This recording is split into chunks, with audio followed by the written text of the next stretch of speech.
You ever think about how fear can change a person? Like, not just in a spooky movie made me sleep with the lights on kind of way, but in a way that gets into your bones, the kind that lingers, the kind that shapes cities and breaks legends. Welcome to Arkham Knight. A game where the Joker's dead, Gotham's gone full apocalyptic nightmare mode, and somehow, Scarecrow is the one pulling the strings. Yeah, not Bane, not Riddler, not even Ra's al Ghul. Scarecrow. The guy who used to hang out in basements with a bag on his head mumbling about psychology? That dude is now holding an entire city hostage with a fear bomb and treating Batman like his personal therapy case. This is the story of how one of Batman's creepiest yet kinda overlooked villains turned into the mastermind of Gotham's worst night. It's about obsession, fear, control, and what happens when someone decides the world needs to be afraid. So grab a snack or something, and let's get into it.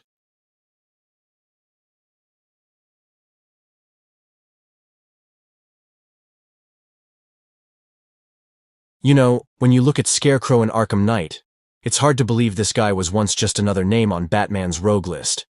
Like, this man went from weird guy with a PhD and a hay fetish to full-blown Gotham terrorist with a voice that sounds like Satan took a psychology course. But let's roll it back for a second. In Arkham Asylum, Scarecrow wasn't the big bad. He wasn't even close. He was more like that one dude at the Halloween party who takes the theme way too seriously. But despite being a side villain, he gave us some of the creepiest moments in the game. I mean, those hallucination sequences? Legit nightmare fuel? You're walking through the morgue and suddenly your parents' corpses start talking? Yeah. That's not something you forget after finishing the game. Or after therapy. And that's what made Scarecrow stand out. He wasn't strong, he wasn't flashy, he got into your head. While everyone else was throwing bombs or sending thugs after you, he was twisting your brain until you couldn't tell what was real. Then, he disappears. Poof. After a run-in with Killer Croc and a pretty humiliating dragged underwater like a Scooby-Doo villain moment, Crane just vanishes. No final boss fight, no closure. Just silence. At first, people thought he was gone. Dead maybe. But the devs left hints. Tiny ones. Like, in Arkham City, if you explore the right places, you'll find crates with fear toxin, hidden messages, even a sunken boat with some truly messed up experiments. It was like they were whispering, hey, he's still out there. And oh boy, he was. You know what I love about this? It's that slow burn. Scarecrow wasn't shoved in your face like some other villains, looking at you, Riddler. He vanished, left breadcrumbs, and then came back different. Scarred. Colder. More deliberate. It's like watching your quiet, awkward classmate disappear after high school and then years later, he shows up wearing all fancy clothes, running a successful business, and casually driving a Lamborghini or something. That's character development. Or in Scarecrow's case, a red flag. Alright, so, Scarecrow had vanished after getting yeeted by Killer Croc into the Gotham sewer system like a dollar store Halloween decoration. Fast forward to Arkham Knight, and this man comes back like the final boss of a horror movie trilogy. He's not just the guy who gave you a bad acid trip in the morgue, he's become something else entirely. Gone is the lanky, cackling academic who was just happy to show off his fear toxin. Arkham Knight's Scarecrow? He's a terrorist. A full-on chemical warfare specialist. He's like if your weird psychology professor from undergrad came back from a sabbatical with half his face melted off and a god complex. And let's talk about that redesign. This man walked into Gotham with no shame. Skin all necrotic, bones showing, voice sounding like he gargled glass and chased it with gravel. His mask? Looks like something your sleep paralysis demon made in art class. And he's got this raspy, venomous tone that's somehow calm, intelligent, and threatening, all at once. It's not the kind of voice that yells. It's the kind that explains exactly how you're going to die. Calmly. But what really makes this version of Scarecrow terrifying is the scale. The dude's not content with a fear toxin incident anymore. Nah. He's planning a fear toxin apocalypse. His plan in Arkham Knight is basically, let's turn the entirety of Gotham into one giant psychological horror show and force Batman to watch everything crumble. And he nearly pulls it off. Let's break this down. Scarecrow teams up with the Arkham Knight, who we'll talk about later, commandeers a massive private militia, and sets up a plan that actually works. Within the first few minutes of the game, Gotham is already evacuating. The whole city is empty except for cops, criminals, and maniacs in tanks. And Batman. That's it. That's the battleground. No civilians to protect. No moral shield to hide behind. Just chaos.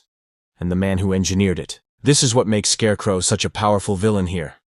Unlike Joker, who caused chaos for fun, or Penguin, who wanted money and power, Crane has a philosophy. He wants the world to be afraid.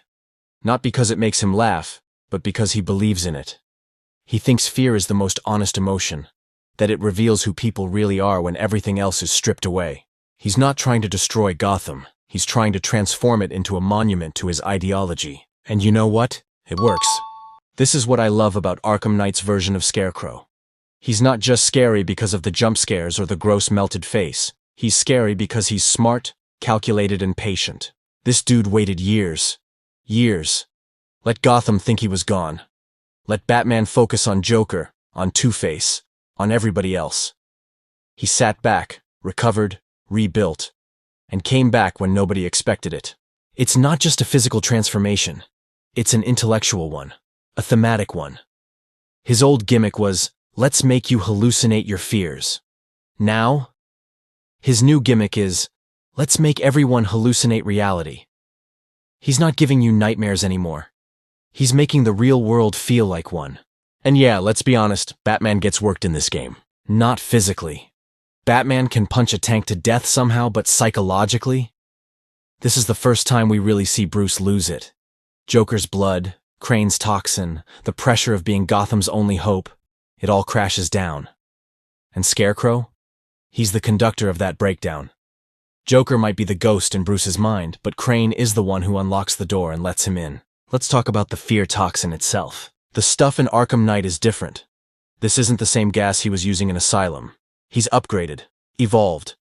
This new strain doesn't just make you hallucinate your worst fears. It overrides your senses entirely. Sight, sound, smell, everything. You're not scared of an illusion. You're trapped in it, living in it. You can't tell what's real and what's not. There's a scene early on where a guy, just some normal dude, is dosed with the new toxin in a diner. Within seconds, he's seeing monsters everywhere. Thinks he's being attacked. Starts shooting people. Then more people panic. Others start attacking him. And it all spirals into this psychotic bloodbath. In a public place. That's how Crane announces his return. That's his marketing campaign. Honestly, that diner scene hit me harder than most superhero movie villains. Like, imagine you're just vibing with a coffee, and then suddenly you think the barista turned into a demon and you go full Doomslayer. It's tragic, yeah, but it also shows how effective this new version of Crane is. He's not out here stealing diamonds or taking hostages. He's hacking the human brain itself. And I gotta admit, there's something unsettlingly plausible about it. Like the idea that a chemical could make everyone so paranoid and terrified that they become the threat. That feels a little too close to real-world history, you know? Crane isn't scary because he's powerful. He's scary because he knows people. So by the time Batman finally tracks him down, Crane's already won in a way.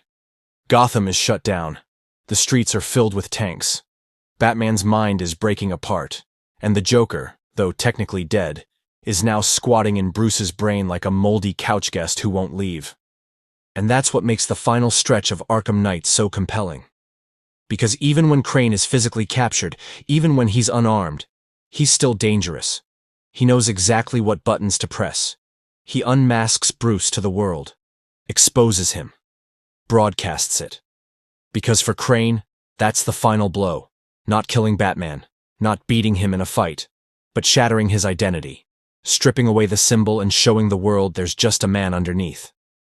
Alright, so if you've played Arkham Asylum, you already know Scarecrow's fear toxin isn't exactly lavender-scented aromatherapy, it's a nightmare blender. He hits you with the gas and boom, you're seeing giant bats, your parents dying on loop, and weird floating morgue babies.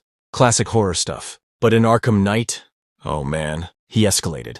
He took that gas back to the lab, or whatever sewer shack he was hiding in, and remixed it like he was dropping the scariest SoundCloud album of all time. This new strain, it doesn't just give you hallucinations. It replaces your reality. Let me explain. Before, you saw your fears. But deep down, you could kinda tell it wasn't real. Like when you wake up from a nightmare sweating, but your brain's like, okay, that wasn't real. We're good. Not anymore. Now, when this stuff hits you, your senses get hijacked. Your vision, your hearing, your smell, it all gets rewritten. Your brain thinks the hallucination is reality. You're not seeing something scary. You're in it. You're living in it. Scarecrow knew this. He wasn't just trying to scare people. He was trying to weaponize fear as a plague. This gas wasn't meant to knock out a room. It was meant to make an entire city turn on itself. And the wild part?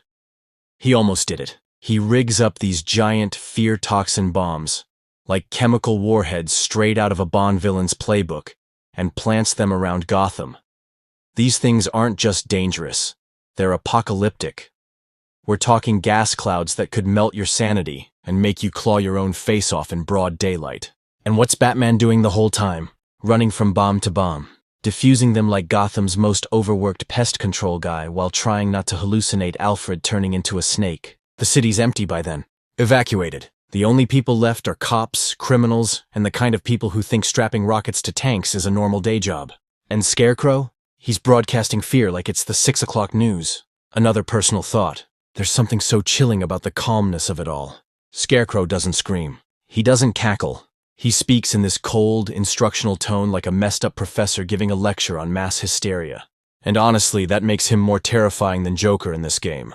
Joker was chaos incarnate, unpredictable, wild. Scarecrow? He's methodical. He wants you to understand what's happening. He wants you to know it's real. And there's nothing you can do about it. Now let's talk tech for a second. This new fear toxin? It's refined. It's potent. It's basically the Breaking Bad of neurochemistry. He probably spent years testing this on unfortunate souls until he got it just right, where one whiff could destroy a man's sanity, but still leave him alive long enough to pass the fear on to others. It spreads like fear contagion. If you've ever seen people panic in crowds, you know how fast fear moves. You don't even need to be gassed. You just need to see someone else lose it and your brain goes, "Oh no, we're dying.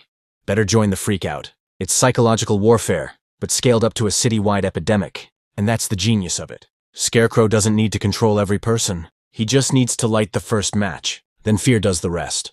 One more personal note before I stop spiraling. The reason this works so well is because the real horror isn't the toxin. It's what it reveals. Scarecrow's whole philosophy is that fear strips away the mask. It shows who you really are. You think you're brave? Cool, let's test it. Let's watch what you do when you think everyone's a threat. Let's see what happens when your mind breaks the rules of reality. He's not just trying to win. He's trying to prove a point, and he's almost right. That's what makes it so disturbing. Because under all the capes and combat, Gotham really is just one gas leak away from turning into a madhouse. And Scarecrow? He's holding the match. So let's skip to the final act of Arkham Knight. Gotham is in ruins, tanks are everywhere. The Joker's ghost is squatting in Batman's brain rent-free, and Scarecrow? Dude's in full Messiah of Fear mode. This is his moment. He's no longer hiding in shadows or popping up in weird hallucination sequences like in Arkham Asylum. Nah, he's front and center now. And he's not interested in just messing with Batman anymore. He wants to end him, but not in the shoot-him-in-the-face kind of way. Crane's smarter than that. He wants to destroy the idea of Batman, the symbol, the myth, strip away the fear Bruce uses as a weapon, and show the world it was just a man behind the mask all along. And oh yeah, he literally broadcasts this whole thing. Personal thought here. Imagine being Scarecrow in that moment. You've been beaten, gassed, humiliated, almost killed by Killer Croc, left in the sewers like a flushed rat. And now, years later, you're the one pointing the camera at Batman with a loaded syringe of fear juice in your hand. That's petty revenge energy. And honestly, you gotta respect the consistency. So there they are. Batman, exhausted, hallucinating Joker, mentally cracked like a dropped iPhone, and Scarecrow, cold, calm, confident, like a man about to press send on a carefully drafted email that ends a career. And then, he injects Batman with his fear toxin.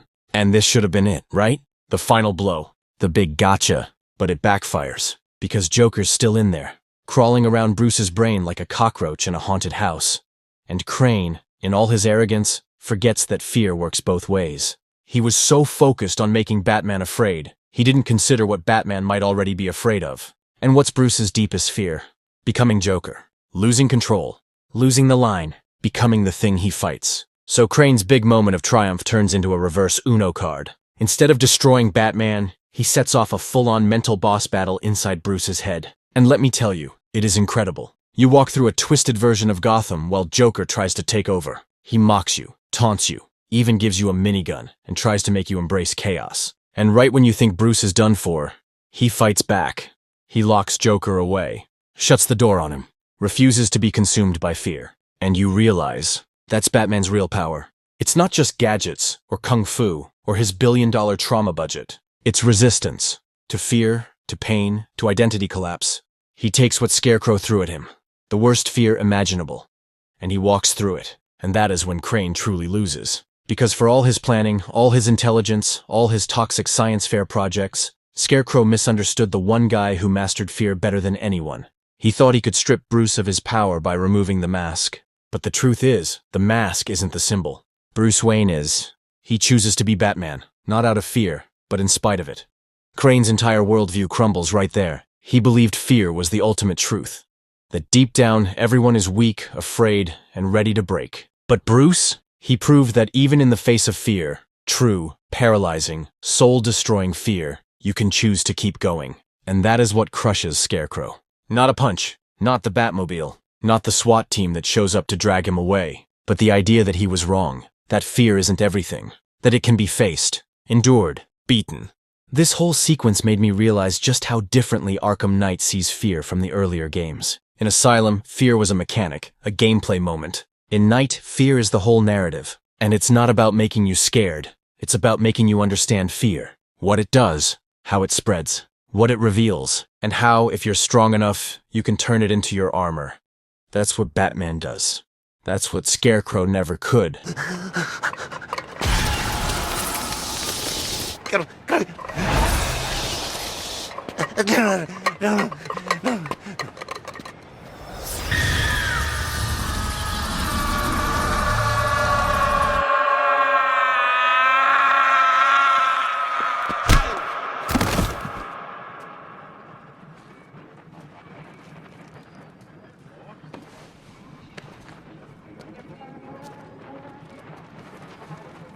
He's strong. He's going to be okay. Look after him, Jim. Look after them all. You've been a good friend. The best I could ask for. You were there at the beginning. And now, you get to see how it ends.